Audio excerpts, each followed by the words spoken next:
Sunlight poured through the sheer curtains of the hotel suite, warming my face as I sat motionless in front of the vanity mirror. My reflection stared back, hollow-eyed despite the careful makeup application. 29 years old, veterinarian, about to marry a man I respected but didn't love. The white lace gown clung to my frame, elegant and suffocating in equal measure. "You look stunning," my maid of honor said, adjusting the cathedral veil. Her voice seemed to come from underwater. I forced a smile. "Thank you. 8 weeks. That's how long I'd been carrying this secret." The positive pregnancy test tucked in my suitcase for the honeymoon reveal felt like a stone in my chest. Derek didn't want children naturally. His family carried genetic conditions he refused to pass down. The insemination with an anonymous donor had been clinical, practical. Everything our relationship was built on. Safe, predictable, utterly devoid of passion. The Fairmont Copley Plaza hummed with activity below. 150 guests gathered in the garden terrace, their chatter drifting up through the open window. Derek's law partners, my veterinary colleagues, families who thought we made perfect sense together. Maybe we did, on paper. 2 professionals building a stable future. No messy emotions, no risks. My hand drifted to my abdomen, still flat beneath the gown's corset. A boy or girl? Would they have my green eyes or the unknown donor's features? The clinic had provided minimal information, just health screenings and basic physical traits. Responsible reproduction, they'd called it. "Rachel, it's time." My mother appeared in the doorway, tears already forming.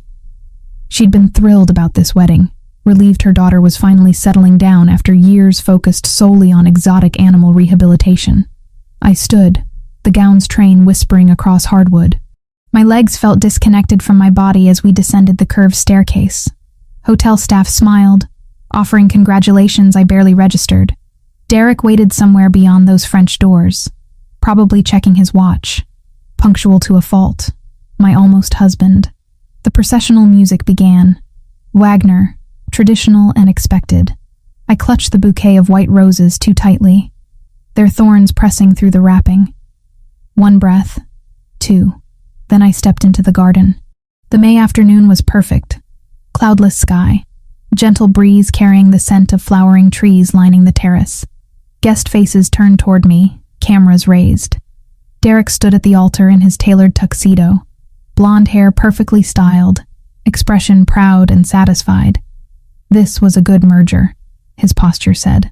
Sensible. I walked the aisle alone, having insisted on that small rebellion. Each step felt predetermined, my life following a script I hadn't written but couldn't escape. The officiant smiled warmly. Derek reached for my hand, his touch cool and dry.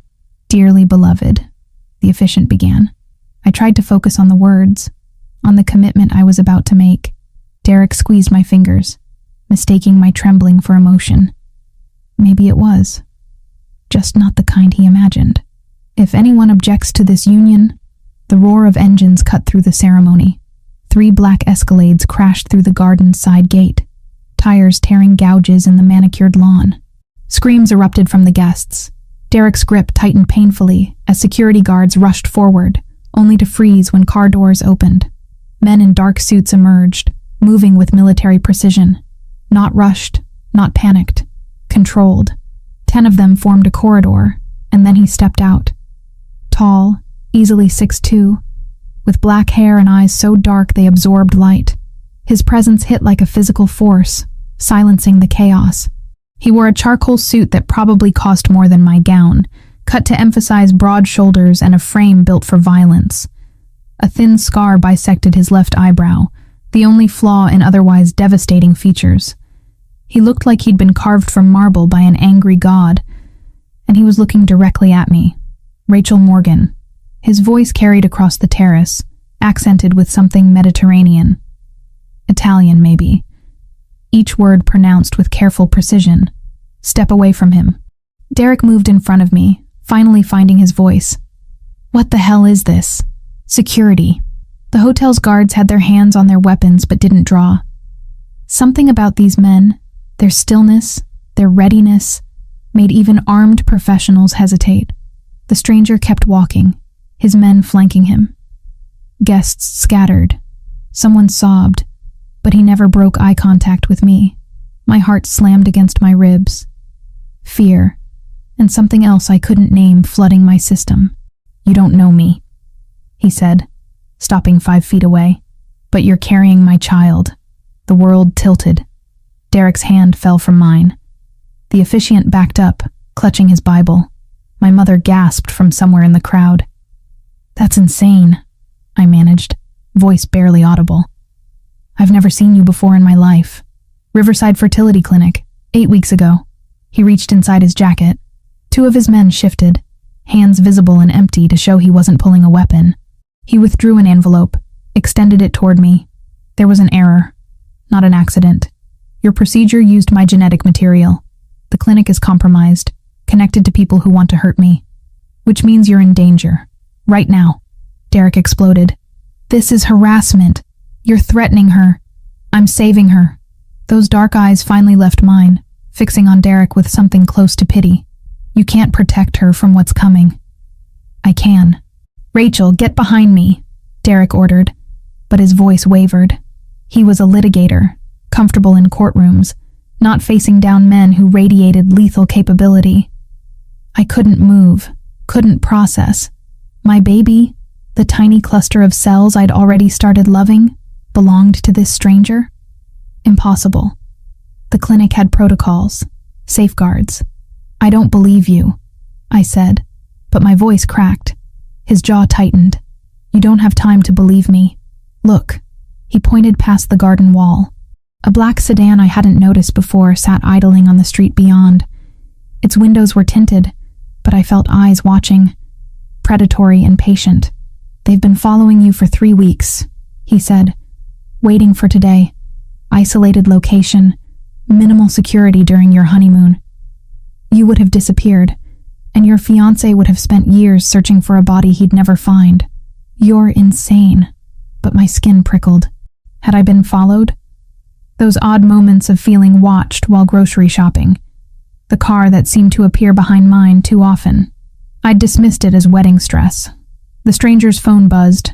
He glanced at it, expression hardening. "We're out of time." Gunfire shattered the afternoon. The sedan's door opened and muzzle flashes sparked. Guests dropped to the ground screaming. Derek stumbled backward, pulling me with him. The stranger moved faster, his hand clamping around my wrist with bruising force. He hauled me against his chest, his body a wall between me and the bullets I heard whizzing past. "Move," he barked at his men. They formed a protective shell, returning fire with weapons that appeared in their hands like magic. Professional, economical shots. The sedan's windshield spiderwebbed. Someone inside shouted in a language I didn't recognize. I couldn't breathe, couldn't think. My ears rang from the gunfire. The stranger's arm was steel around my waist, dragging me toward his vehicle. I tried to resist, heels skidding on grass. "Let me go." "Your choice." His voice was hard at my ear. "Come with me and live, or stay here and watch everyone you love die in the crossfire. Decide now." Derek lay on the ground, covered by an overturned table, face white with terror. My mother crouched behind a planter, hands over her head. Another burst of gunfire sent chips of stone flying from the hotel's facade. A waiter crumpled, clutching his shoulder. The stranger wasn't asking. He was stating facts with the certainty of someone who'd seen this play out before. I stopped fighting. He lifted me effortlessly, my gown tangling around my legs as he carried me to the Escalade. The door was already open. He placed me inside with surprising gentleness, then slid in beside me, barking orders in Italian. The door slammed. The vehicle surged forward. Through the window, I watched my wedding dissolve into chaos. Derek staggering to his feet. My mother searching the crowd, probably for me. The sedan peeling away, pursued by 2 of the stranger's vehicles. The Fairmont's garden, a war zone. My veil caught on a chair like a ghost. "Seatbelt," the stranger said, his voice returning to that controlled calm. I stared at him. My hands shook too badly to manage the buckle. He reached across, his movements efficient and impersonal, clicking it into place. His cologne was subtle, expensive. Leather and something darker. His knuckles were scarred. "Who are you?" I whispered. He met my eyes, and I saw something flicker in their depths. Regret, maybe, or resignation. Luca Valentasi. He leaned back, blood seeping through his sleeve where a bullet had grazed him. He didn't seem to notice. And for the next few months, you belong to me. The Escalade merged into traffic, and my old life disappeared behind us. I woke to unfamiliar silence. No traffic sounds, no city hum. Just birds and the distant whisper of wind through trees. For a moment, I floated in confusion before memory crashed down. The wedding. Gunfire. Luca Valentasi dragging me into his vehicle while my life exploded behind me. I shot upright in bed, heart hammering. The room around me was beautiful and wrong. Cream walls, hardwood floors gleaming with morning light, furniture that looked antique and expensive. A window showed manicured gardens and high stone walls topped with cameras. My wedding gown lay draped over a chair, streaked with grass stains and smelling of gunpowder. I was still wearing the slip underneath, nothing else. Someone had removed my shoes, unhooked the corset. Panic spiked through my chest as I checked. But the slip was intact, undisturbed. Small mercies. The door was solid oak with an old-fashioned handle. I tried it. Locked, of course. I crossed to the window, tested it. Also locked. And the glass felt too thick to be normal. Reinforced, probably bulletproof. The garden below was empty except for a man in a dark suit walking the perimeter speaking into a radio. Security. Prison guards by another name. Breathe. I forced air into my lungs, pressing my palms flat against the cool glass. 8 weeks pregnant, kidnapped by a stranger claiming the baby was his, trapped in a mansion that looked like something from a colonial postcard. This wasn't real. Couldn't be. But the dull ache in my wrist where he'd gripped me said otherwise. The ringing still faint in my ears from gunfire. The absence of my engagement ring, lost somewhere in the chaos. A soft knock preceded the lock clicking open. A woman entered, middle-aged with steel-gray hair pulled back severely. She carried a tray, her expression neutral but not unkind. "Breakfast," she said, setting it on the dresser. Coffee, toast, fruit, yogurt. My stomach churned at the sight. "Bathroom is through there." She nodded to a door I'd missed. "Fresh clothes in the closet, your size. Mr. Valentasi will see you when you're ready." "I'm not ready," I said, voice hoarse. "I want to leave." Something flickered in her eyes. Pity, maybe. "Ring the bell when you want to come down."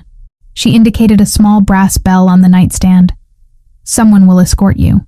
She left before I could respond. The lock engaged with a soft snick.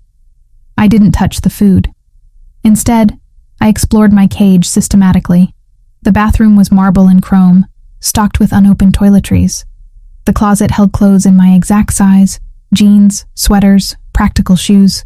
Someone had done their homework. The thought made my skin crawl. How long had Luca Valentasi been watching me? Planning this?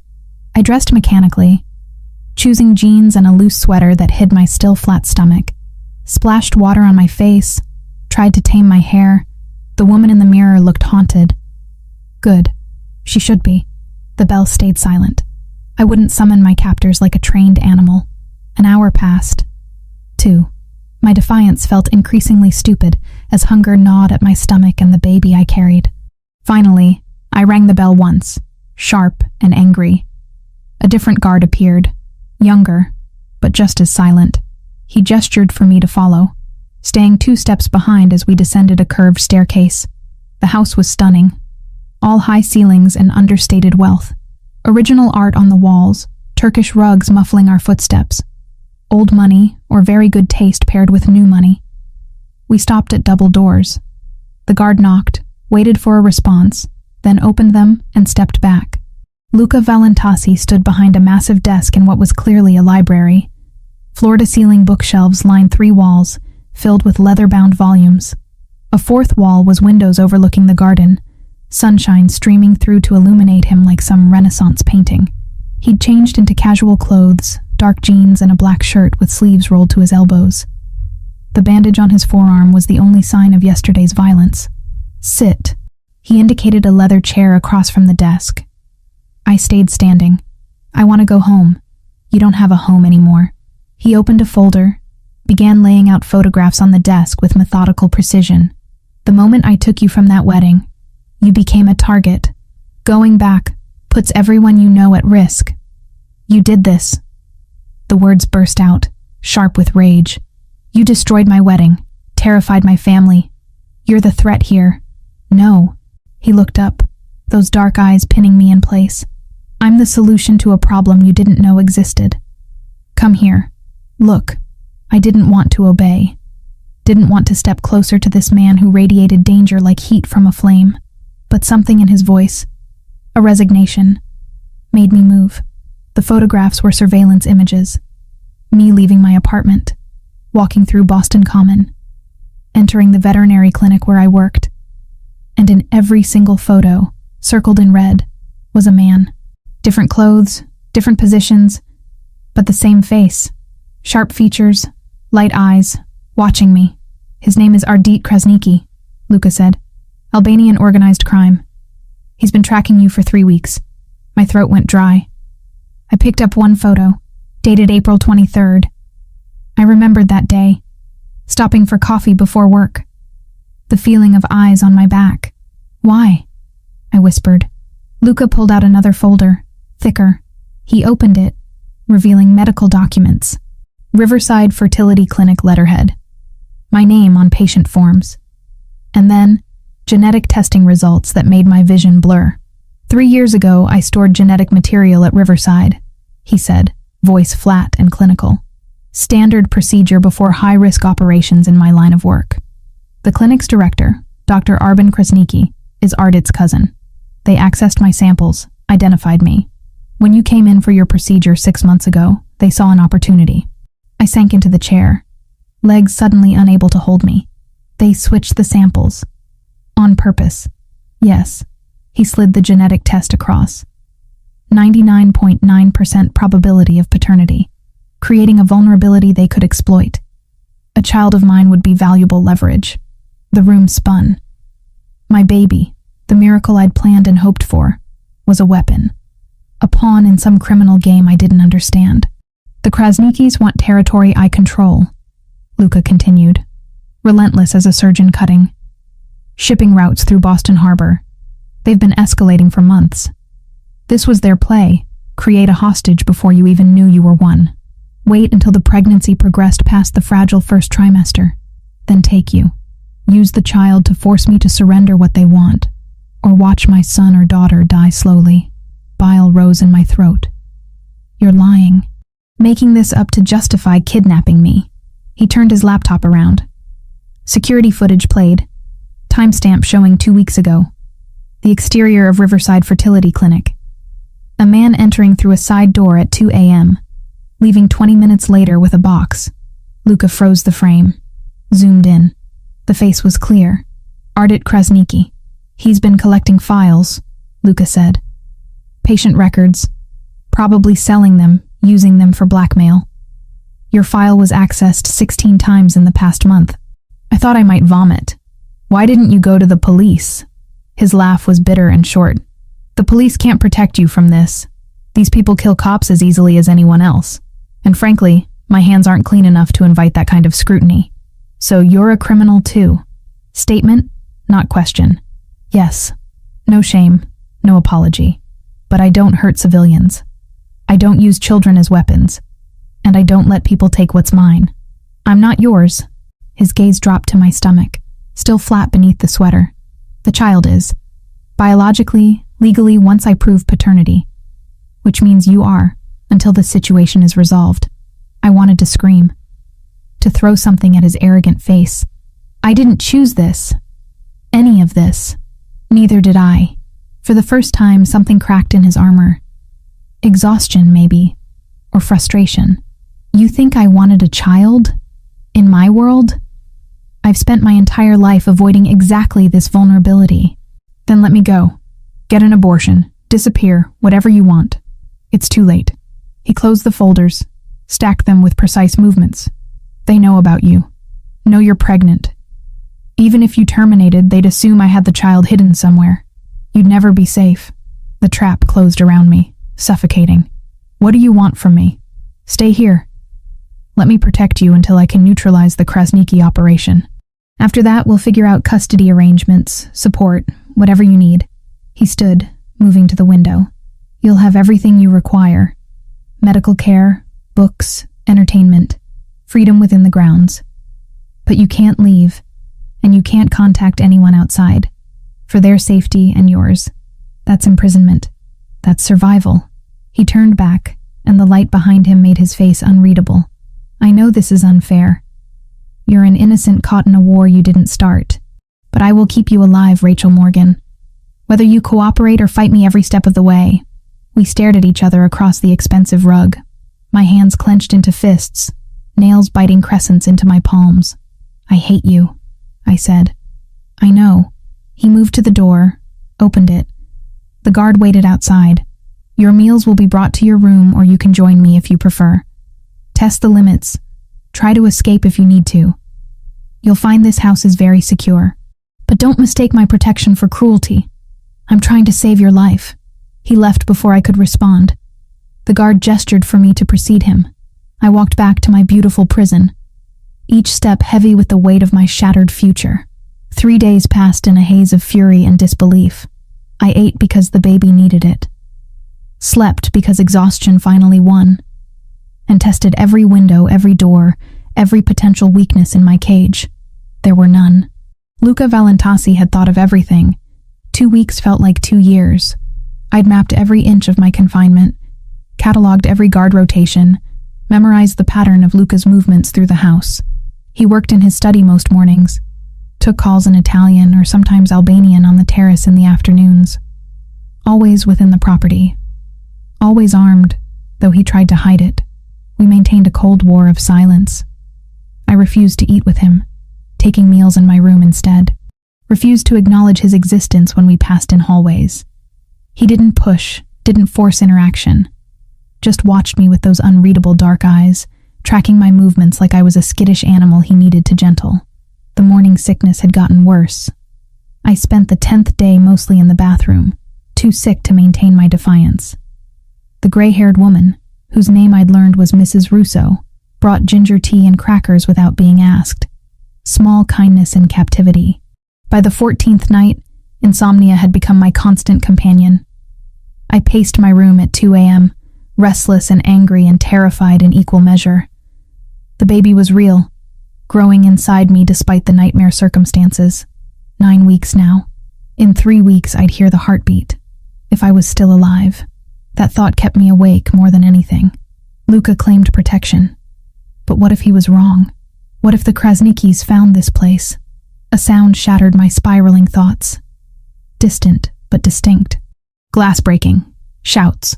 Then the sharp crack of gunfire. My blood turned to ice. More shots. Closer now. Running footsteps in the hallway. I backed away from my door, searching frantically for anything resembling a weapon. The desk chair, maybe. I grabbed it, positioned myself in the corner farthest from the window. The lock clicked. I raised the chair, ready to swing at whoever entered. Luca burst through, gun in hand, shirt splattered with blood. Not his. I registered with strange detachment. His eyes swept the room, landed on me.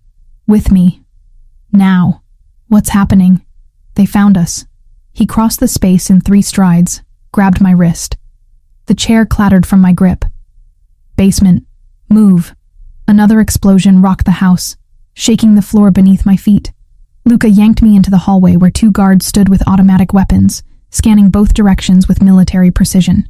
They formed up around us, one ahead and one behind, as Luca pulled me toward a door I'd thought was a closet. He opened it to reveal stairs descending into darkness. Gunfire echoed from downstairs, closer, mixed with shouting in that same language I didn't understand. Albanian, probably. The Krasnikis had come. We descended quickly, my bare feet slapping against concrete. The basement was reinforced, I realized. Steel-lined walls, heavy door at the bottom, a panic room. Luca shoved me inside. The space was maybe 10 by 12, lined with monitors showing security feeds of the house and grounds. I watched in horror as men in dark tactical gear swarmed the garden, engaging with Luca's people. Muzzle flashes lit up the night like deadly fireflies. How many? One of the guards asked, weapon trained on the door we just entered through. At least 12, Luca replied, checking his gun's magazine. Maybe more. Matteo, you stay with her. Radio if anything changes. You're going back out there? The words escaped before I could stop them. He looked at me, and something flickered across his face. It's my house. My people. I don't hide while they fight. You'll get killed. Worried about me, Dr. Morgan? The ghost of dark humor touched his mouth. I've survived worse. I'm worried about being trapped in a basement if you die and they get in. Practical. Cold.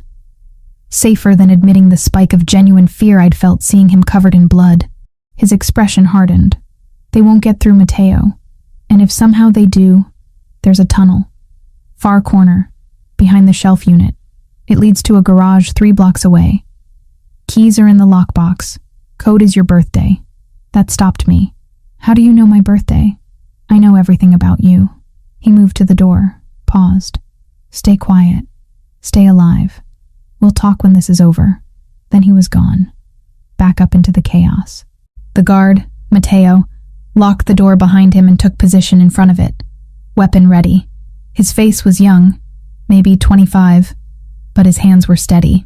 I sank onto the bench against the wall, pulling my knees to my chest. On the monitors, I watched hell unfold. Bodies fell on both sides. Luca appeared on one screen, moving through the first floor with lethal efficiency. He fired twice, dropped an attacker, then disappeared around a corner.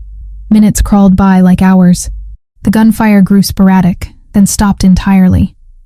Eerie silence pressed down on us. Matteo's jaw was tight, finger resting alongside his trigger guard. Is it over? I whispered. Don't know. The radio crackled. Luca's voice, rough and breathless. Matteo. Status. Secure. She's safe. Keep her there until I give the all clear.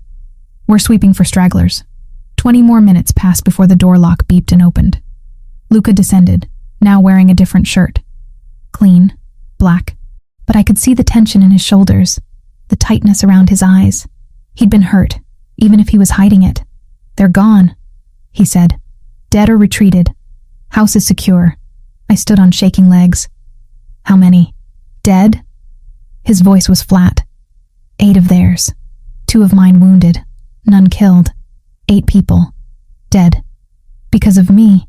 Because of a baby I hadn't even asked for. I need air, I managed. Not yet. Cleanup crew needs to work. Give them an hour. I need air now. My voice rose, hysteria creeping in at the edges. I need out of this box. Something in my tone must have registered. Luca nodded to Matteo, who stepped aside. First floor only. Stay away from windows. I pushed past him, up the stairs, emerging into a house transformed. Bullet holes pocked the walls. Blood streaked the hardwood. Broken glass crunched under my feet as I stumbled toward the terrace doors, needing open space, needing sky. Luca followed but kept distance, letting me rip the doors open and stumble outside. The garden smelled of gunpowder and copper. I made it 3 steps before my legs gave out. I sank to the stone patio, pulling my knees up, trying to breathe through the panic. He sat beside me, not touching, just present. We stayed like that as dawn began to lighten the eastern sky. Pink and gold touched the clouds, indifferent to the violence below. This is your life, I said finally. Death and blood and never feeling safe. Yes, and you brought a child into it. His hands clenched. I didn't bring anything. This was done to both of us. I turned to look at him. Really look. He was 35. I'd learned from documents I'd found in his study during my explorations. Successful, powerful, feared, and utterly alone in a fortress he'd built against a world that wanted him dead. How do you live like this? I asked. You learn not to feel too much, not to care too deeply. Keep everyone at arm's length. He met my eyes. Safer that way. That sounds like hell. It is. He looked away, jaw working. I never wanted to bring someone else into it, especially not an innocent, especially not a child. The admission felt raw, honest in a way nothing else between us had been. I thought about Derek, safe in his courtroom battles. about my quiet life rehabilitating injured raptors and teaching veterinary students. Normal problems, normal dangers. They really would have killed me, I said softly, if you hadn't taken me first. Yes, you and the baby. Without hesitation, I wrapped my arms around my stomach, protective and automatic. I don't want this. I know. His voice carried infinite tiredness. But wanting doesn't change what is. We sat in silence as the sun rose fully, burning away the shadows. Men in coveralls arrived, began the grim work of disposal and repair. Luca finally stood, offered me his hand. I looked at it for a long moment. Taking it felt like acceptance, like admitting my life had fundamentally changed and wouldn't change back, but my legs were still shaky, and his hand was steady.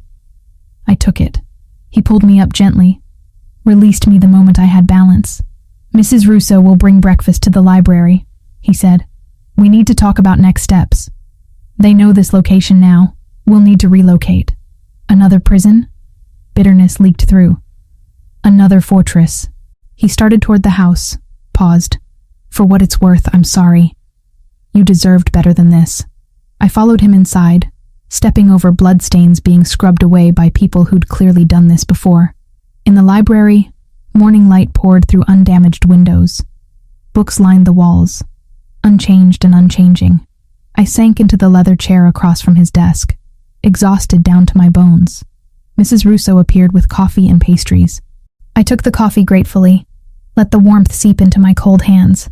Luca sat behind his desk, pulling up information on his laptop. There's a property in the Seaport District, he began. High rise, better security. We can move this afternoon. Okay. The word felt hollow. He looked up, surprised by my compliance. I was surprised too, but the attack had shifted something fundamental in my understanding. Luca was a criminal, yes. A killer, probably. But he'd risked his life fighting while he could have run. His people had died protecting me. A stranger carrying cargo they'd never asked for either. I need to understand something, I said. The Krasnikis. Why is this territory so important? He studied me for a moment, deciding something. Then he began to explain, and for the first time, I listened without my walls up, because staying ignorant wasn't protecting me. It was just leaving me blind in a war I was trapped in, whether I accepted it or not. By the time Mrs. Russo returned to clear breakfast, I'd learned more about Boston's criminal underworld than I'd ever wanted to know. And I'd made a decision. I couldn't escape this. But maybe, if I stopped fighting and started learning, I could survive it. 4 weeks since my wedding day exploded into violence and captivity. The Seaport penthouse was nothing like the Brookline mansion. All steel and glass, modern art on white walls, floor-to-ceiling windows overlooking Boston Harbor. 23rd floor, impossible to reach without passing through security that rivaled airport checkpoints. A gilded cage with better views. I'd stopped fighting the guards who shadowed me, stopped testing doors I knew were locked. The fury that had sustained me those first weeks had burned down to something quieter but deeper. Not acceptance, exactly. More like strategic retreat, while I figured out how to exist in this impossible situation. Luca and I had developed an unspoken routine. Breakfast together in the dining room, him with his espresso and newspaper, me with herbal tea and whatever I could stomach through morning sickness. Few words exchanged, but the silence had shifted from hostile to something almost companionable. He asked about my health. I answered honestly. Small civilities in captivity. This morning he set down his coffee and slid an envelope across the glass table. Dr. Lauren Foster. She's coming this afternoon for your 12-week appointment. I took the envelope, found a medical file inside. Credentials for an obstetrician, impressive resume, patient reviews. You hired her. I vetted her thoroughly. Former Mass General, now private practice. Discreet, skilled, and she owes me a favor. He caught my expression. A legitimate favor. I funded her clinic 3 years ago when banks wouldn't loan to her. She's a good person, Rachel. The use of my first name still felt strange. He'd been careful with it, using it sparingly like something breakable.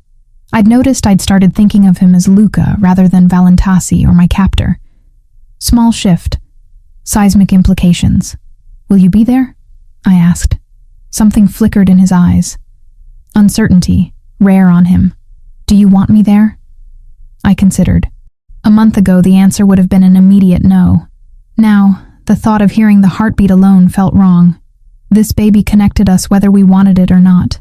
Biology didn't care about circumstances. Yes, I said quietly. His shoulders relaxed fractionally. Then I'll be there. Dr. Foster arrived at 2 p.m. A woman in her early 40s with warm brown eyes and an efficiency that put me at ease immediately. Luca had converted one of the spare bedrooms into a medical suite, complete with an ultrasound machine that probably cost more than most people's cars. Rachel Morgan. She shook my hand, grip firm and professional. Luca tells me you've had quite the month. I glanced at him where he stood near the door, arms crossed. That's one way to put it. Well, let's make sure baby is doing well despite the stress. She gestured to the examination table. Hop up. We'll start with basics and then take a look. The exam was thorough. Blood pressure slightly elevated, but not concerning given circumstances. Weight steady. She asked questions about symptoms, diet, sleep patterns, normal medical care in deeply abnormal circumstances. Everything looks good so far, Dr. Foster said, prepping the ultrasound. This will be cold. The gel hit my abdomen and I flinched. She pressed the transducer below my navel, angling it with practiced precision. The screen flickered to life, showing grainy gray and black shapes I couldn't decipher. Then she adjusted something, and suddenly, I could see it. Tiny form, impossibly small, moving with jerky energy. Head, body, little limbs that seemed to wave at us, and the flicker in the center, rapid and strong. There's the heartbeat, Dr. Foster said, turning up the volume. The sound filled the room. Quick rhythm like horses galloping, thrumming with life. My breath caught. That was real. A person, growing inside me despite everything. Despite clinic conspiracies and Mafia wars, and a father I'd met 4 weeks ago. I looked at Luca. He'd moved closer without my noticing, standing at my shoulder, eyes locked on the screen.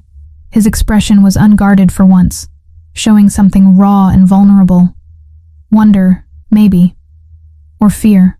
Possibly both. Strong heartbeat, Dr. Foster continued, measuring things on the screen with practiced clicks. Good growth, right on track for 12 weeks. Crown to rump length is right where we want it. She took several images, the machine printing them out with soft mechanical sounds. Then she handed me tissues to wipe off the gel and gave us privacy while I rearranged my clothes. Luca held one of the ultrasound photos, staring at it like he could decode the universe from those grainy shapes. That's real, he said, voice rough. I knew intellectually, but seeing it, yeah. I slid off the table, took the photo from his hand. The baby looked like an alien, all head and tiny body. Beautiful and terrifying. 12 weeks. 3 more months until I'm visibly pregnant. Dr. Foster will come weekly. He cleared his throat, settling back into business mode. Anything you need, tell me. Different food, supplements, books about pregnancy. Whatever helps. I studied him. This man who'd kidnapped me and protected me in equal measure. Why do you care so much? You said yourself you never wanted children. I didn't. He met my eyes. And that vulnerability was still there beneath the surface. My father raised me to be a weapon. No softness, no weakness. Children were liabilities in this world. I believed that. And now? Now there's a heartbeat that exists because of me. A person who didn't choose any of this. His jaw tightened. I won't be my father. This child will know safety, stability. Even if I have to burn my entire world down to provide it. The intensity in his voice sent shivers down my spine. Not from fear, but from recognition. I'd seen that same fierce protectiveness in mother raptors defending nests, in wolves circling their pack's young. Primal and absolute. Luca. His name felt strange on my tongue. If we're doing this, really doing this together, I need more than protection.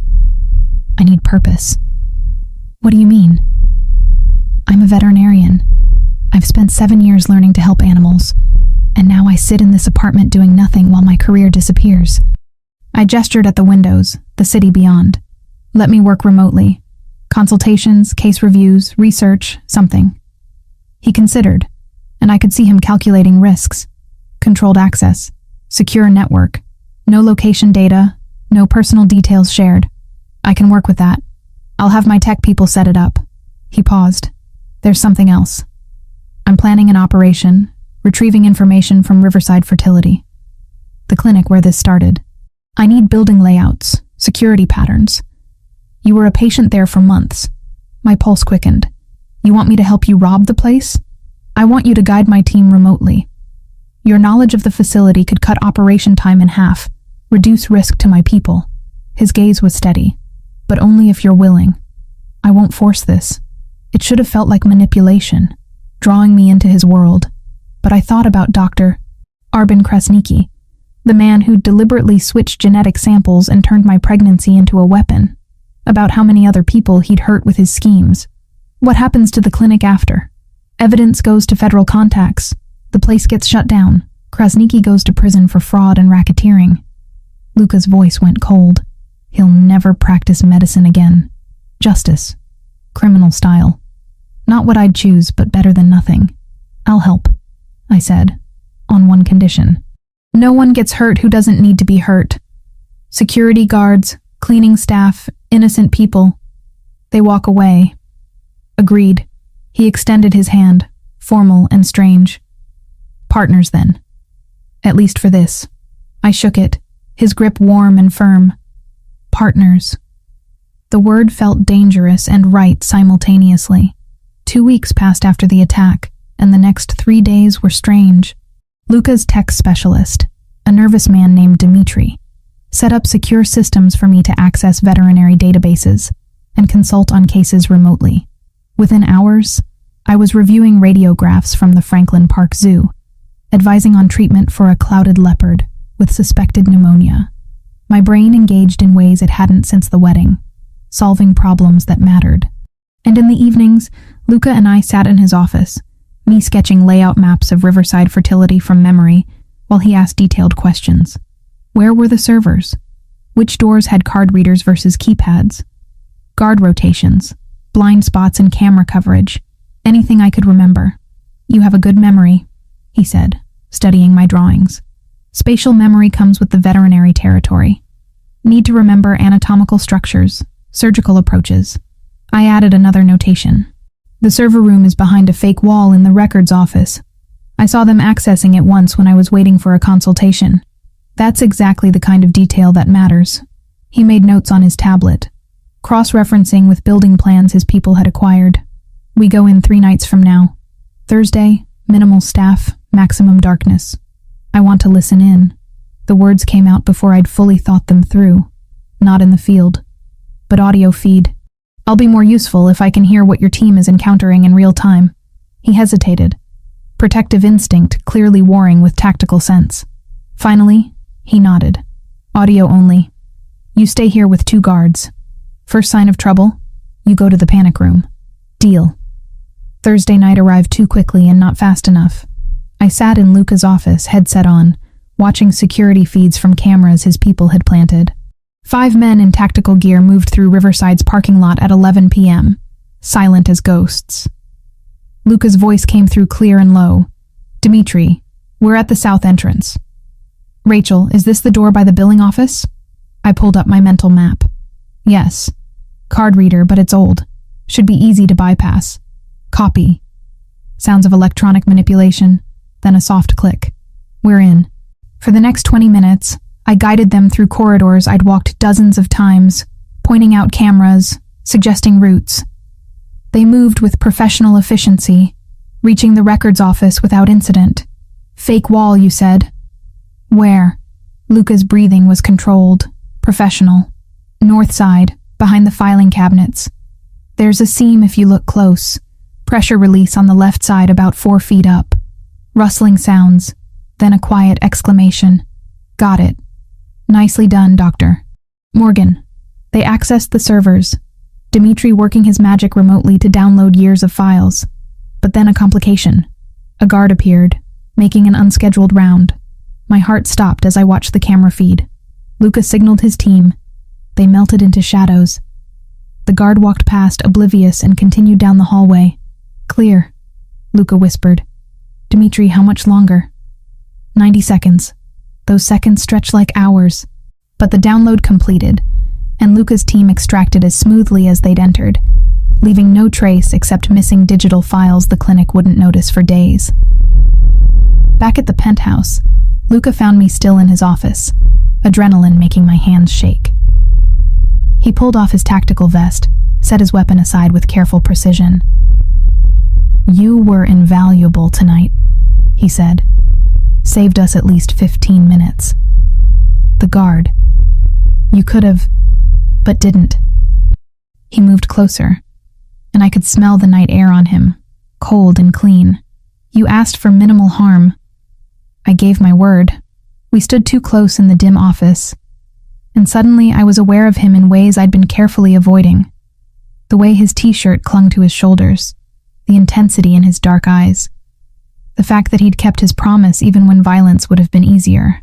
"Thank you," I whispered. His hand rose, hesitated, then touched my cheek with unexpected gentleness. "You're stronger than you think, Rachel." The moment stretched, charged with possibility and danger. Then footsteps approached, and we stepped apart like teenagers caught by parents. Dmitri entered with a laptop, ready to review the stolen files. But something had shifted between us, subtle as the baby growing in my womb, but just as inevitable. And as I watched Luca work through the night, building the case that would destroy the clinic that had violated us both, I realized I was in far more danger than I'd thought. Not from Albanian criminals or bullets or captivity, but from the man who'd become something more than my captor. Something I couldn't name yet, but felt growing with the same certainty as the heartbeat we'd heard together. The data from Riverside Fertility painted a picture more disturbing than I'd imagined. Dmitri spent 2 days combing through files, and what he found made my stomach turn. Dozens of sample switches over 3 years. Politicians, business executives, judges, all carefully selected targets, their genetic material swapped with samples from men the Krasniki family could manipulate or control. A blackmail operation masquerading as a fertility clinic. My case was just one thread in a massive web of corruption. Luca worked around the clock, building a case file for his FBI contact, a woman named Agent Sarah Mitchell, who apparently owed him enough favors to look the other way on how he'd acquired the evidence. I watched him from my corner of his office, supposedly reviewing veterinary journals but actually studying him, the way he rubbed his temples when stressed, how he rolled his shoulders to ease tension, the soft Italian he muttered when frustrated. We'd been living together for 6 weeks now. Somewhere along the way, I'd stopped seeing just the criminal who'd kidnapped me. Now I saw the man who brought me ginger tea without asking when morning sickness hit, who'd installed a reading chair by the window because he'd noticed me standing there for hours, who spoke gently to his people but expected absolute competence. Dangerous thoughts for a captive. But I was 14 weeks pregnant with his child, and pretending I felt nothing seemed increasingly pointless. "Rachel," his voice pulled me from my thoughts. "Agent Mitchell wants Dr. Krasniki picked up tonight. She's got a warrant ready, but I convinced her to let us question him first." "Off the books." My pulse jumped. "You're going after him?" "Yes. He's the key to the whole operation, and his cousin Arben runs the Albanian side. If we can extract information about their structure, leadership, safe houses..." He trailed off, reading my expression. "What?" "I want to be there when you question him." "Absolutely not. Luca, listen to me." I stood, crossing to his desk. That man violated my body. Used me like I was nothing more than a pawn. I deserve to face him. It's too dangerous. If something goes wrong during extraction, then I stay in the vehicle, surrounded by your people. I planted my hands on his desk, leaning forward. But I need this. I need to hear him explain why he thought he had the right to weaponize my pregnancy. He studied me for a long moment, jaw tight. I could see the war in his eyes, protectiveness versus understanding. Finally, he exhaled roughly. "You stay in the SUV with Matteo and Dante. Bulletproof glass, engine running. Any trouble and they drive you straight back here." "Agreed." "And you wear a vest." His tone left no room for negotiation. "Fine." He made the call, setting plans in motion. 3 hours later, we were loading into vehicles as night fell over Boston. The bulletproof vest fit awkwardly over my small bump, but Mateo adjusted it with surprising gentleness. "You sure about this?" Luca asked one more time as I climbed into the SUV. "I'm sure." The drive took 30 minutes, heading to an industrial area near the harbor that smelled of salt and oil. Abandoned warehouses lined the street, perfect for activities you didn't want witnesses to. Dr. Krasnicki's car was already there, parked outside a building with broken windows. Luca's intel had tracked him to this meeting with his cousin. "Stay here," Luca ordered, then disappeared into the darkness with his team. Waiting was torture. I sat between Mateo and Dante, both armed and alert, listening to radio chatter I couldn't fully follow. 10 minutes, 15, then Luca's voice, clear and satisfied. "We have him," bringing him to the south warehouse. The SUV rolled forward, stopping near a different building. Through the windshield, I watched as Luca's men brought out Dr. Arben Krasnicki, the man I'd trusted with my fertility treatment. Hands zip-tied behind his back, blood trickling from his nose. He'd fought then. Good. They took him inside. Luca returned to the vehicle, opened my door. He's secured. "If you're doing this, it's now." I climbed out on shaking legs, let him guide me toward the warehouse. The interior was mostly empty, except for support columns, and in the center, under harsh portable lights, Dr. Krasnicki tied to a chair. His eyes widened when he saw me. "Ms. Morgan." His accent was thicker than I remembered. "You're alive. I heard you'd been taken by the man whose child I'm carrying. Thanks to you." My voice came out stronger than I felt. "Did you think I wouldn't find out?" Something flickered across his face. Fear, yes, but also calculation. He was still looking for angles, ways to manipulate the situation. "It was business," he said. "Nothing personal. You were chosen because you fit the profile. Single, professional, desperate enough for a baby that you wouldn't ask too many questions." The casual cruelty of it hit like a physical blow. Luca's hand touched the small of my back, steadying. "Who ordered the switch?" Luca asked, voice deadly soft. "Your cousin Agron?" Krasnicki's silence was answer enough. Luca nodded to one of his men, who produced a tablet showing the evidence they'd compiled. Sample logs, financial transfers, communications. The doctor's face went ashen as he realized how thoroughly they'd unraveled his operation. "The FBI has all of this," Luca said. "Your clinic is finished. Your medical license gone. Prison is guaranteed. But how long you stay there, how many additional charges get filed, that depends on what you tell us now. I want immunity. A deal. You're not in a position to negotiate." Luca leaned forward. "Where is Agron Krasnicki? Where does he operate from?" The doctor laughed, bitter and sharp. "You think I'd give up my cousin? He'd kill my entire family. He's already planning to kill you." Luca pulled up something on his phone, turned it toward Krasnicki. "Intercepted communication from this morning. Agron considers you a liability after the Brookline attack failed. He's cleaning house, eliminating anyone who could connect him to illegal activities." I watched blood drain from the doctor's face as he read whatever Luca was showing him. His hands clenched, plastic zip ties cutting into his wrists. "Lynn," he finally said, voice breaking. "There's a compound in Lynn near the harbor. Fortified guards. That's where Agron runs things." Luca gestured to Dmitri, who began typing furiously on a laptop. "Address." Krasnicki gave it, along with details about security, routines, personnel. Information spilled out of him like water from a cracked dam. I listened to him describe the organization that had turned my baby into a bargaining chip. The cold business calculations behind choosing me. How they'd planned to take me during my honeymoon in St. Lucia, an island small enough that disappearing me would be simple. And what was the endgame? I asked, my turn to step forward.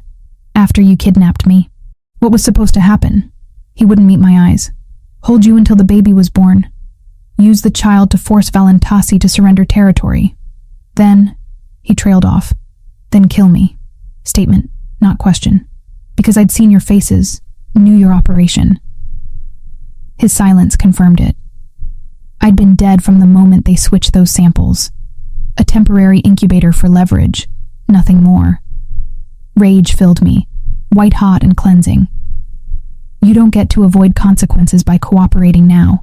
You made me into a weapon. Turned my baby into a target before they even existed. That's unforgivable. I'm sorry," he whispered. "It wasn't supposed to be like this. Just business doesn't make it better." Luca's voice cut through like a blade. "It makes it worse. You weren't even angry, weren't driven by revenge or passion. You did this for money and power, with calculation and forethought.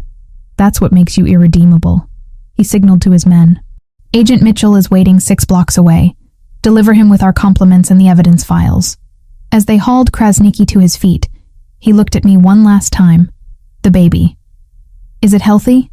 The question was so unexpected, so bizarre given everything, that I actually laughed. "Why would you care?" "Because I'm still a doctor. That matters to me, even if you don't believe it." "Yes," I said coldly. "The baby is healthy. No thanks to you." They took him away. Luca and I stood alone in the empty warehouse, the lights casting harsh shadows. My hands were trembling, adrenaline crash hitting hard. "You shouldn't have seen that," Luca said quietly. "The interrogation, the violence, that's my world, not yours.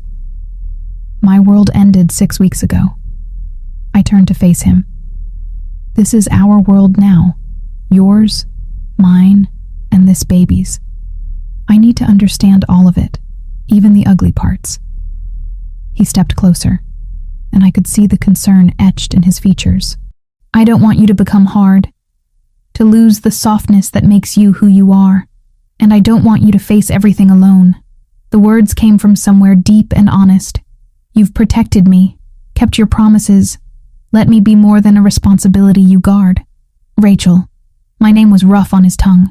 "This isn't Stockholm Syndrome or forced proximity making you feel—" "Don't." I pressed my fingers to his lips, silencing him. "Don't tell me what I feel. I know the difference between gratitude and genuine connection, between survival instinct and actual emotion." His hand came up to cover mine, pressing it against his mouth. The kiss he placed on my palm was gentle, questioning. I answered by closing the distance between us, rising on my toes to reach him. The kiss was nothing like I'd expected. Soft, almost reverent, his hands framing my face like I was something precious. When we broke apart, both breathing hard, his forehead rested against mine. "This is complicated," he whispered. "Everything about us is complicated." I smiled despite the chaos. "But the baby is real. These feelings are real. And I'm tired of pretending otherwise. If we do this, really do this, there's no going back." His thumb traced my cheekbone. "You'll be in my world permanently. All the danger, all the darkness, I'm already in it." I placed his hand on my small bump. "We both are. So either we face it together, or we're both alone while standing next to each other." He kissed me again, deeper this time, and I felt the shift between us solidify into something undeniable. When we finally pulled apart, his smile was small but genuine. Together then, together, we left the warehouse hand in hand. And for the first time since my wedding day exploded, I felt like I was walking toward something instead of running away. The SUV waited, Matteo and Dante carefully not noticing how close Luca and I stood. On the drive back to the penthouse, his hand stayed wrapped around mine, thumb tracing absent patterns on my wrist. Whatever came next, whatever dangers the Krasnikis still posed, we'd face it as partners. Not captor and captive. Not just genetic parents, but something even more powerful. 8 weeks transformed everything. The morning I woke at 20 weeks pregnant, the world felt different. Softer, maybe. Or I'd finally stopped fighting against the current and learned to swim. Luca was already awake, sitting by the window with coffee and his tablet, reading through reports in the gray pre-dawn light. He did this most mornings, dealing with business before I stirred, trying to keep the darker parts of his world separate from what we were building together. I watched him from the bed, appreciating the strong line of his shoulders, the way early light caught in his dark hair. We'd been sharing this room for 3 weeks now, a gradual migration that started with him falling asleep in the chair by my bed after I'd had nightmares, progressing to him actually joining me under the covers. Slow and careful, both of us terrified of breaking whatever fragile thing we'd created. I can feel you staring, he said without looking up, amusement in his voice. Maybe I like looking at you. He glanced over, that small smile I'd learned to treasure appearing. How are you feeling? Good. Better than good, actually. I pushed myself up, and movement inside made me pause. There it was again, like bubbles or butterflies. Luca, come here. He was across the room in seconds, sitting on the bed with careful attention to not jostle me. What's wrong? Nothing's wrong. Give me your hand. I placed it on my stomach, pressing firmly. We waited in silence for a moment. Then it happened again. A distinct flutter, pushing against his palm. His eyes went wide. Is that the baby? First time I've really felt movement. Tears prickled my eyes, hormones making me emotional. That's our son. Our son. Dr. Foster had revealed the sex 2 weeks ago during the 20-week anatomy scan. A boy, healthy and active, measuring perfectly. Luca had gone silent when she'd told us, processing the weight of raising a male child in his world. All the expectations, the dangers, the legacy he'd inherit. Now, feeling his son move for the first time, Luca's expression was unguarded wonder. He's real. Very real. And apparently already practicing for soccer. I laughed as another flutter came, stronger this time. He leaned down, pressing a kiss to my stomach, then to my lips. Good morning to both of you. These moments were what sustained me through the continued reality of our situation. Dr. Kresnicki was in federal custody. The clinic shut down permanently, but Agron Kresnicki remained at large despite Luca's efforts to locate him. The Albanian boss had gone to ground after his cousin's arrest, and the uncertainty kept Luca's security protocols tight. I was still a prisoner, just a willing one now. My gilded cage came with a man I was falling dangerously close to loving. The morning passed normally. I consulted remotely on a case involving a sick snow leopard at the zoo. Luca handled his various business interests from the office. We'd developed comfortable domesticity, strange as that sounded. Lunch together, discussing baby names. Afternoon walks on the penthouse's private terrace, his hand protective on my lower back. At 5 p.m., I was reading when an explosion shattered the peace. The entire building shook.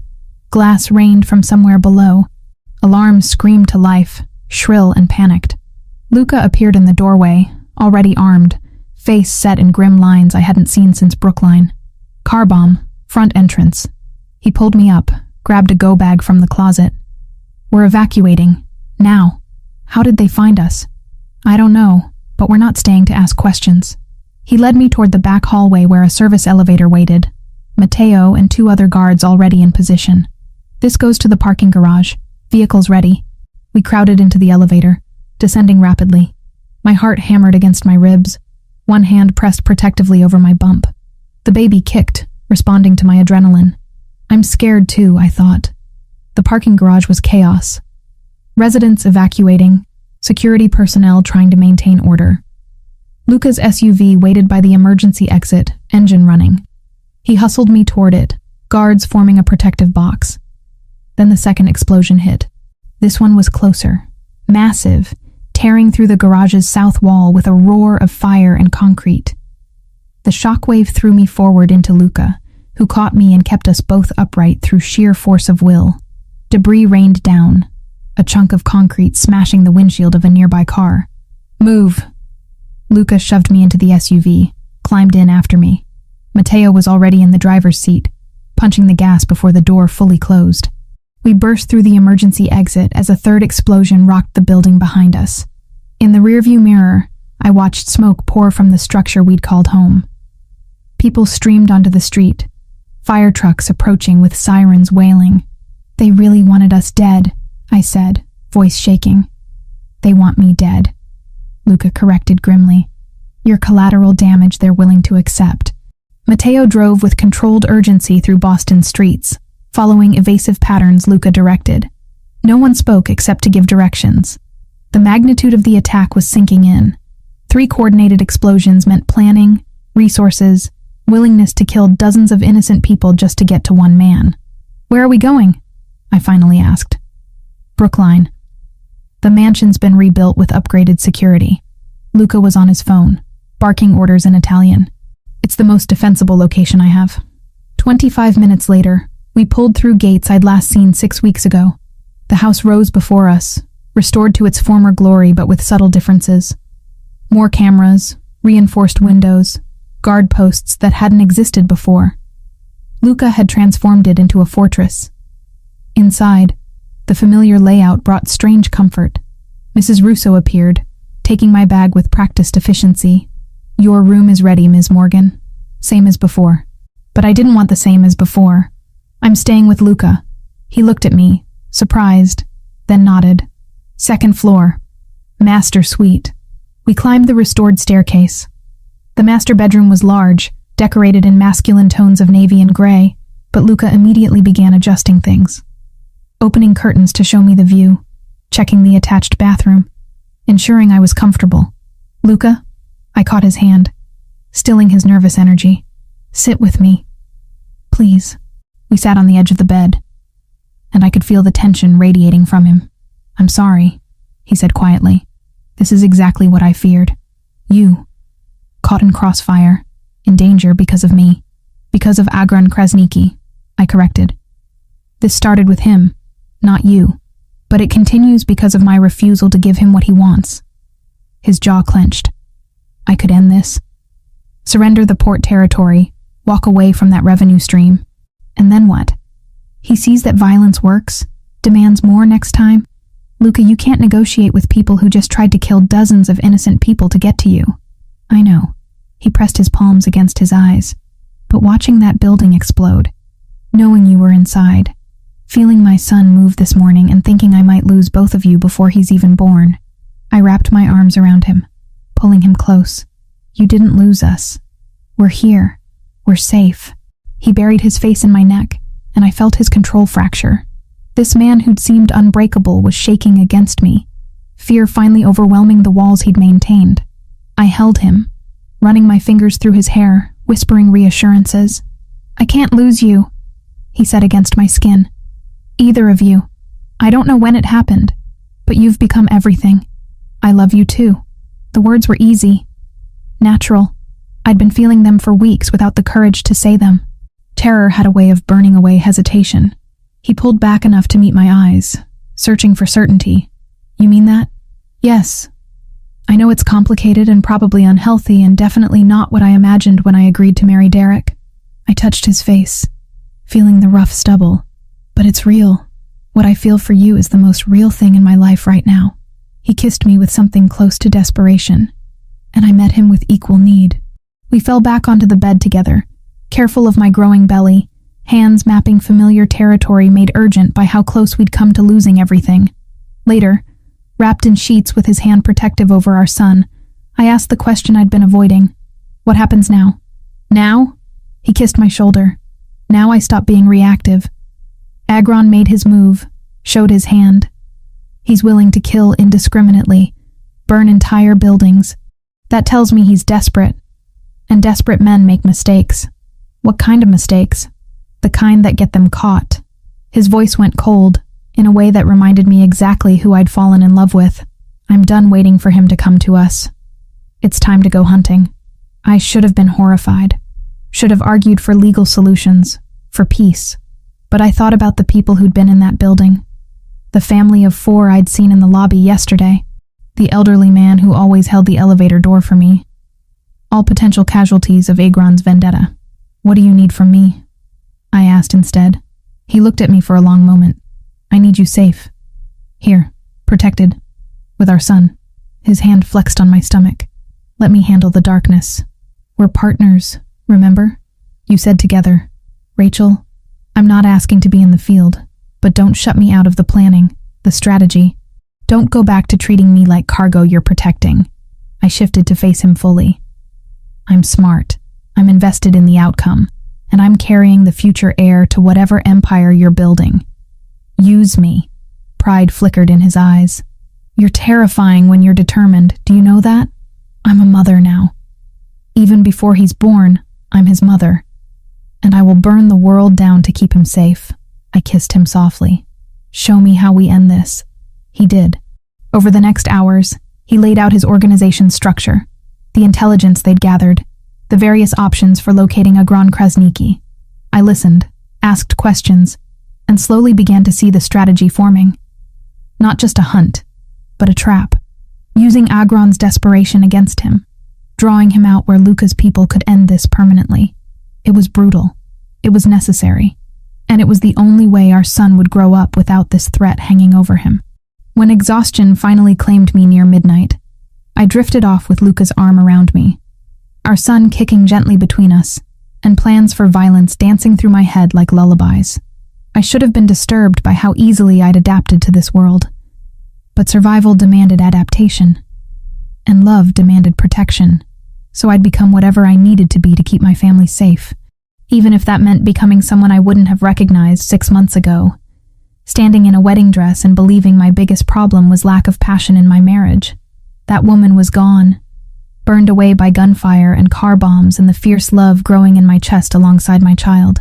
In her place stood someone harder, someone dangerous, someone worthy of standing beside Luca Valentasi and calling him partner. And tomorrow, we'd start hunting. 4 weeks in the Brookline mansion passed with military precision. Luca's people gathered intelligence while I grew larger and more determined.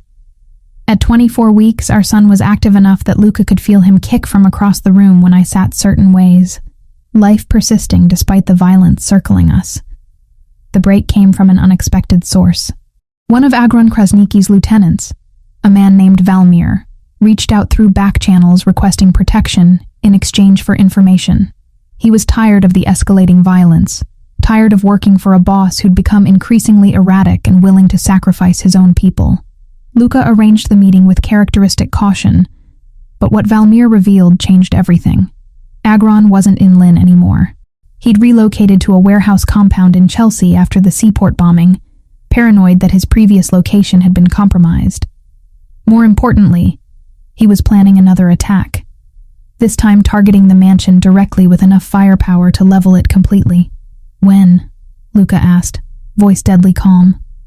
3 days, maybe 4. Valmir looked haunted. He's bringing in specialists from overseas, Russians. They don't care about collateral damage. After Valmir left with protection detail assigned, Luca and I stood in his study looking at maps of Chelsea. The warehouse was fortified, surrounded by Agron's people. A direct assault would be costly and might fail. We needed him to come to us, but on our terms. The gala, I said suddenly. Luca looked up. What gala? New England Aquarium is hosting their annual conservation fundraiser next week. I was invited to speak 6 months ago, before everything happened. I pulled up the email on my tablet, forwarded from my old account that Dimitri monitored. It's a public event, lots of witnesses, but also lots of isolated areas in the aquarium itself. If Agron thinks I'll be there, vulnerable and visible, he won't be able to resist. Luca studied the invitation, mind clearly calculating angles. But Rachel, using you as bait while you're 6 months pregnant, is exactly why he'll believe it. I'm supposed to be in hiding, terrified. If I suddenly appear at a public event, it looks like arrogance or stupidity. Either way, he'll come. I moved to stand beside him, pointing at the aquarium's layout. The deep ocean exhibit has limited access points. We control the environment, have your people positioned as guests and staff. He walks into our trap instead of us walking into his. He was quiet for a long moment, and I could see the war in his expression. Every protective instinct screamed against it, but tactically it was sound. Finally, he nodded. Heavy security. Bulletproof vest under your clothes. Extraction plan if anything goes wrong. And at the first sign of real danger, you leave. No arguments. Agreed. The next 3 days were intense preparation. Dimitri coordinated with aquarium security. Luca's people infiltrated as caterers and custodial staff. I rehearsed my presentation on sea turtle conservation, a topic I actually cared about despite it being cover for an assassination plot. The cognitive dissonance was dizzying. Dr. Foster came to check on me and the baby the day before the gala, concerned about stress levels. Your blood pressure is elevated, she said, frowning at her readings. Not dangerously so, but I'd prefer you resting, not attending public events. I need to do this, I told her, for my son's future. so he can grow up without people trying to kill his father. She looked between Luca and me, recognition settling in her eyes. You're using yourself as bait. I'm ending a threat, I corrected. There's a difference. She didn't look convinced, but didn't argue further.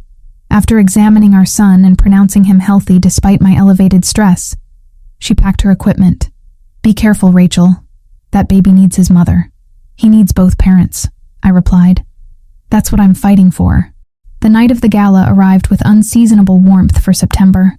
I dressed in a flowing emerald gown that accommodated my bump while hiding the thin bulletproof vest Luca had commissioned specially.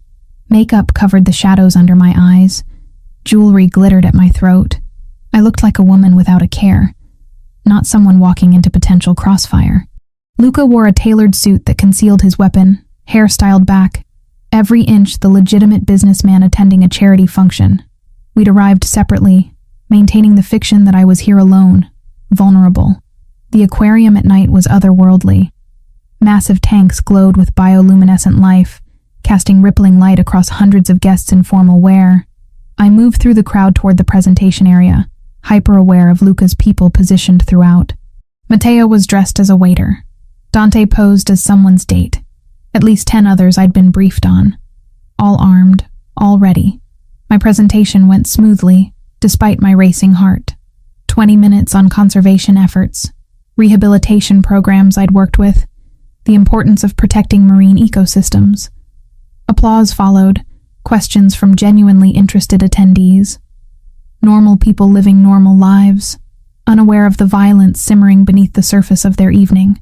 Afterward, I circulated through the cocktail reception, accepting congratulations, discussing veterinary medicine with curious guests, all while watching, waiting. He came during the second hour. I spotted the recognition in Matteo's subtle hand signal. 3 men entering through the main entrance, moving with purpose. One of them matched photos I'd studied. Agron Krasniki, older than his cousin. Hard-faced and radiating controlled violence. I drifted toward the deep ocean exhibit as planned, a massive cylindrical tank that rose 3 stories, filled with sharks and rays. The area was less crowded, darker. Perfect hunting ground or perfect trap, depending on perspective. 2 of Agron's men followed me. I pretended not to notice, stopping to admire a hammerhead shark gliding past the glass. Behind me, I heard their approach. Then Luca's people moved. It happened fast. The 2 men were grabbed, dragged into a service corridor before they could react or cry out. Weapons confiscated, hands restrained. I kept my position, the visible target, waiting for the primary threat. Agron appeared from the opposite direction, blocking my retreat. His hand was inside his jacket, no doubt on a weapon. We stared at each other across 15 feet of polished floor, the shark tank casting shifting shadows. Rachel Morgan, he said, accent thick. You're either very brave or very stupid. Neither. I'm just tired of running. I kept my voice steady despite my hammering heart. Tired of watching you terrorize innocent people because you want my child. That child is leverage. Worth millions in territory and shipping rights. He stepped closer. Come with me quietly. No one else gets hurt. That wasn't the deal in the Seaport District. How many people died in your bombing? 20? 30? Anger fueled my courage. You're willing to kill anyone to get what you want. Business requires sacrifice. Another step. You should understand that by now. Being Valentasi's whore. The word struck like a slap, but I held my ground. I'm not his whore. I'm his partner. And you made a mistake coming here tonight. You think you've trapped me? He laughed, pulling his weapon. I have 6 men in this building. More outside. You're the one trapped. Are you sure about those numbers? Luca's voice came from behind Agron, cold and final. Because we've already neutralized 4 of your people. The other 2 are currently being escorted to federal custody. It's just you now.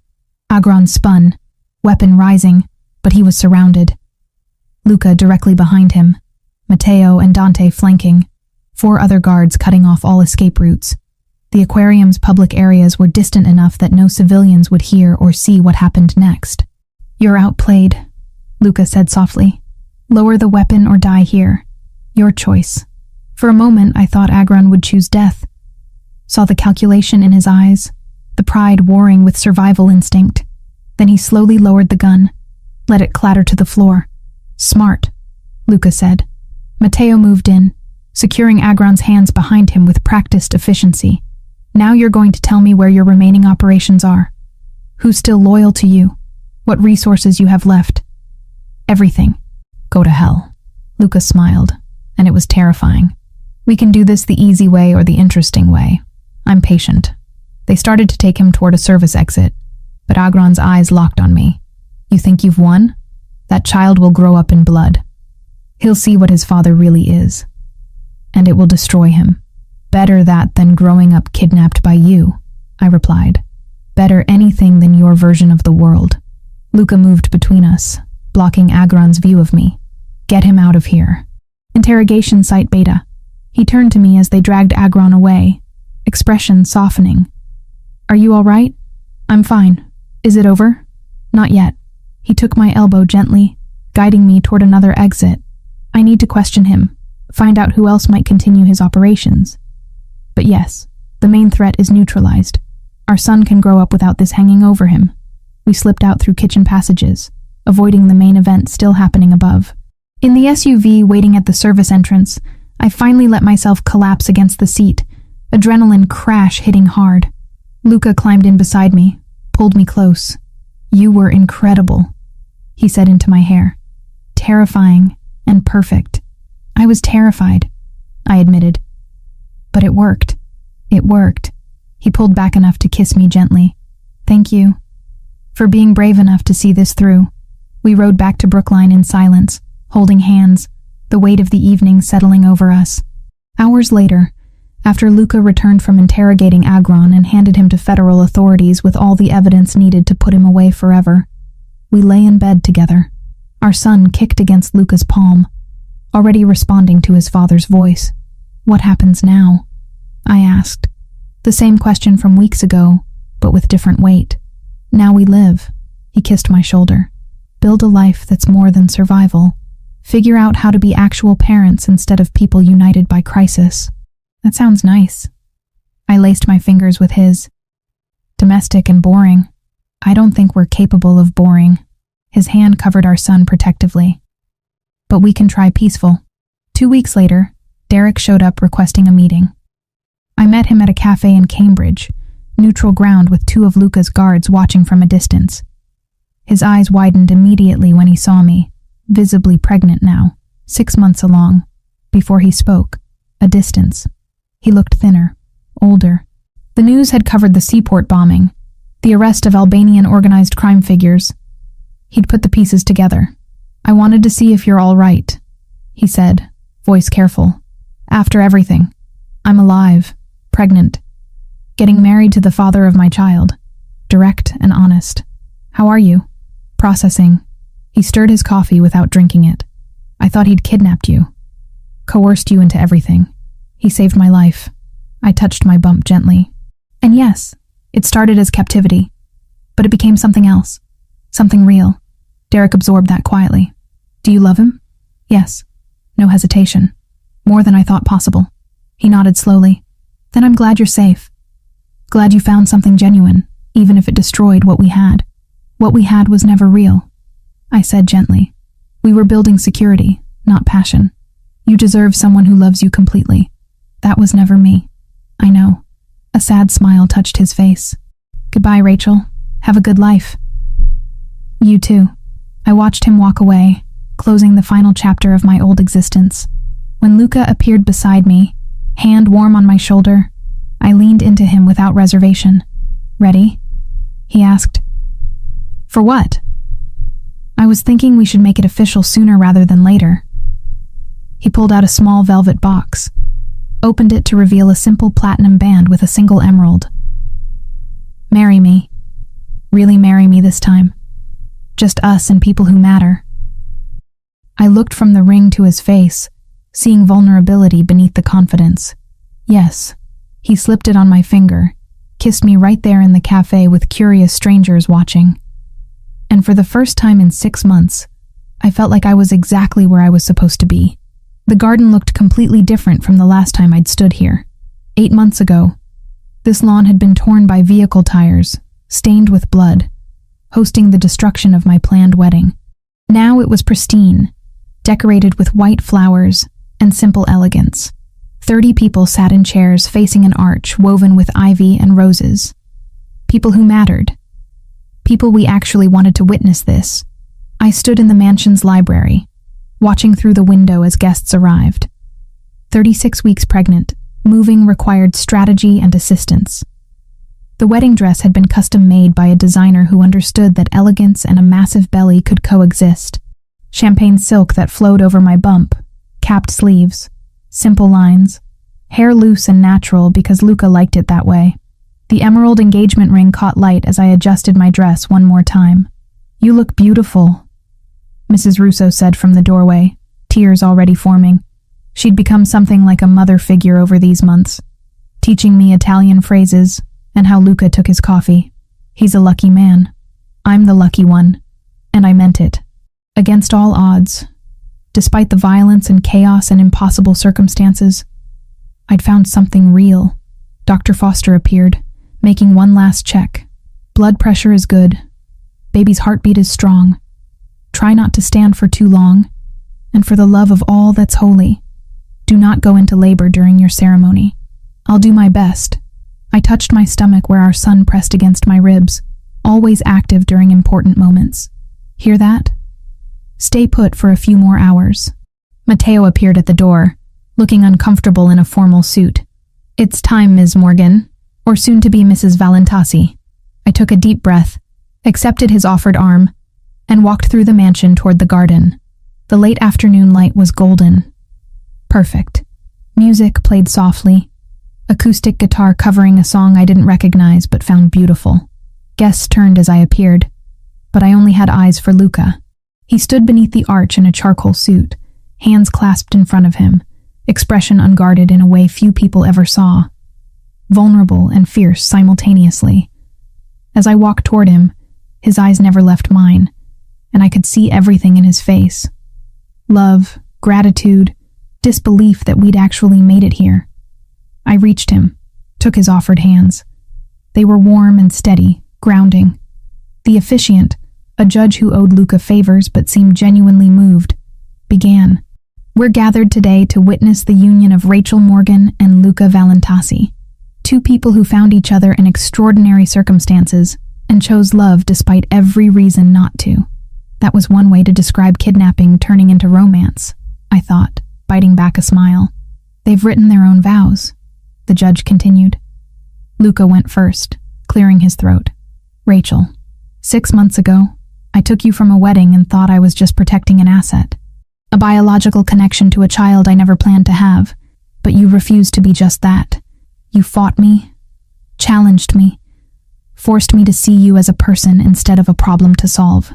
His voice roughened with emotion. "You made me want to be better than what I was raised to be. You gave me hope that maybe I could be a father, a husband, something more than a criminal wearing expensive suits. I promised to protect you and our son, to honor your strength, to listen when you call me on my bullshit, and to love you for the rest of my life, however long or short that may be." Tears streamed down my face. Hormones made me cry at commercials lately, but this was different. This was everything. My turn. I squeezed his hands, found my voice. "Luca, I should hate you for destroying my wedding, kidnapping me, dragging me into a world of violence I never asked for. And for a while I did. But somewhere between your fortress in Brookline and this garden, I fell in love with the man behind the reputation. You've been gentle when you could have been cruel, honest when you could have lied. You gave me choices when you could have just given orders. You see me, really see me, in a way I've never been seen before." I touched my belly. "Our son is growing up with a father who will move heaven and earth to keep him safe, who will teach him strength and honor. And I get to stand beside you both, not as a captive or an obligation, but as a partner. I promise to challenge you, support you, love you through whatever comes next. Even when you're being an overprotective pain in the ass."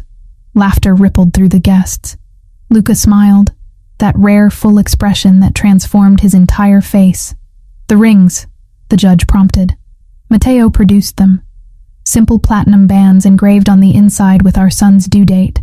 We slid them on each other's fingers with hands that trembled slightly.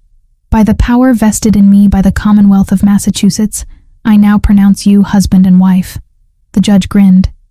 "You may kiss your bride, Mr. Valentasi." Luca cupped my face with both hands, thumb brushing away my tears, and kissed me with thorough sweetness. Our son kicked between us, making us break apart laughing. "He approves," I said. "Good, because it's too late to back out now." Luca kept his arm around my waist as we turned to face our guests, who were standing and applauding. The reception was simple. Dinner under string lights as evening fell. Toasts from Matteo, who told embarrassing stories about Luca that I stored away for later use. From Dr. Foster, who joked about the medical impossibility of our relationship working. From Dimitri, who'd apparently bet money that we'd kill each other within the first month. I sat beside Luca at the head table, his hand never far from mine or my stomach. We didn't dance, too ungainly for that, but we swayed in place while music played, and people celebrated around us. Normal. Domestic. Everything I'd thought lost the day he'd crashed my first wedding. At 9 p.m., exhaustion hit like a wall. Luca saw it immediately, made our excuses, and guided me inside. "We're supposed to stay until the end," I protested weakly. "It's our wedding. We make the rules." He swept me up into his arms, carrying me up the stairs despite my protests about his back. "Luca, I weigh about 1,000 pounds right now. You weigh perfectly right for growing my son." He set me down gently in our bedroom, began carefully unfastening the back of my dress. "How are you feeling?" "Tired, happy, terrified about becoming parents in 3 weeks." I stepped out of the dress, grateful to be free of its weight. Normal wedding night thoughts. He laughed, pulling back the covers so I could slide into bed. "I don't think anything about us qualifies as normal." Fair point.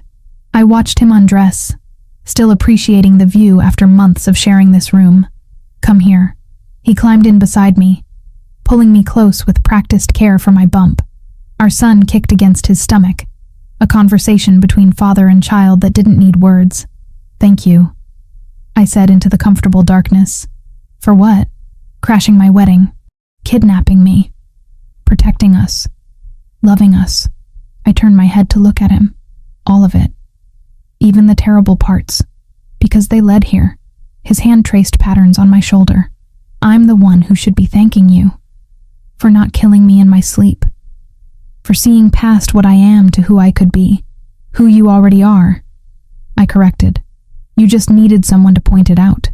We fell asleep tangled together, peaceful in a way that would have seemed impossible when this all started. 2 weeks later, at 3 a.m, contractions woke me. I lay there timing them for 20 minutes before shaking Luca awake. "It's time."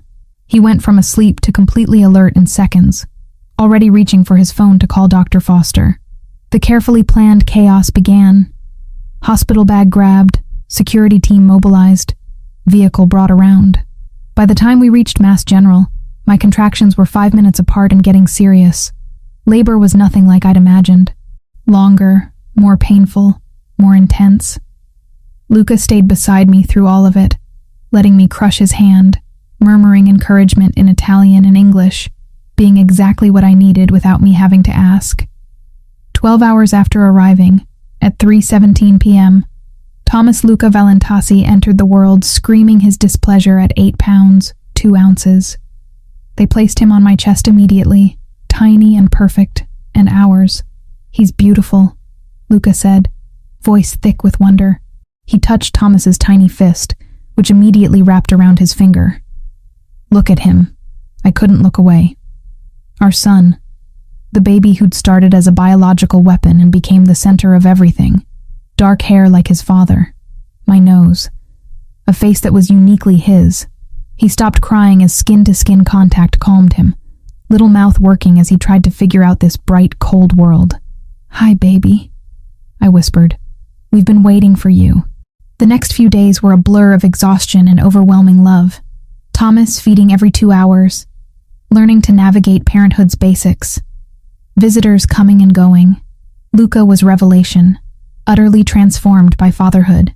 He changed diapers with focused concentration, rocked Thomas through fussy periods, sang Italian lullabies his mother had sung to him. We brought Thomas home to Brookline on a Tuesday afternoon. The nursery was ready, painted with a mural of exotic animals I'd commissioned, a safari theme for our improbable little family. That first night, we stood over his crib together, watching him sleep with the intensity of people who'd fought to give him a safe world. We did it, I said softly. He's here and safe and ours. We did. Luca pulled me against his side. Thank you. For him. For us. For everything. 6 months passed in a blur of sleepless nights and perfect moments. Thomas grew, thrived, developed a personality that was stubborn and sweet in equal measures. I opened a new veterinary practice specializing in exotic animal rehabilitation, working part-time while raising our son. Luca gradually transitioned more of his business interests to legitimate ventures, reducing the danger that came with his world. It wasn't perfect. Security remained necessary. There were still threats, still challenges, but we faced them together, partners in every sense. On a mild October evening, I stood in my clinic office holding Thomas while examining radiographs of a red-tailed hawk's wing. He babbled at the images, reaching for them with chubby hands. 6 months old and already curious about everything. Your mama helps birds, I told him. Maybe someday you'll help them too. The clinic door opened and Luca appeared, early to pick us up. He crossed the room, kissed me, then took Thomas, who immediately grabbed his father's collar. How was your day? He asked. Good. Fixed a hawk's wing, consulted on a snake's respiratory infection, normal stuff. I began packing up. How was yours? Tedious meetings about shipping contracts. Legal shipping contracts, he emphasized with a smile. Very boring. Good. Boring is good. We drove home together, Thomas babbling in his car seat, discussing nothing important and everything that mattered. Dinner waiting at home, bedtime routines to navigate, a million tiny details that made up a life. Later, after Thomas was asleep and we sat on the terrace watching Boston's lights twinkle in the distance, I leaned against Luca's shoulder. Do you ever regret it? I asked. That day you crashed my wedding? He considered seriously. I regret the pain it caused you initially. The fear, the loss of choice. But the outcome? He turned to meet my eyes. Getting you, getting Thomas, building this life? No. I could never regret that. Good. I kissed him softly. Because I don't either. Even the terrible parts brought us here. Made us into this. We sat in comfortable silence, two people who'd found each other in chaos and built something beautiful from the wreckage. Our son slept peacefully inside, unaware of the violence that had preceded his existence. He'd grow up knowing security, love, parents who'd move mountains to protect him. My wedding day had exploded into violence and impossible claims. A man I'd never met had declared me his, had pulled me from my planned life into his dangerous world, and somehow, impossibly, it had become the best thing that ever happened to me. Life had a strange way of working out, I thought, lacing my fingers through Luca's. We were an unlikely pair, built from kidnapping and biology and choices made under pressure, but love didn't care about circumstances. It just cared about truth, and the truth was simple. We were family, imperfect, complicated, forged in fire, but ours, completely and eternally ours.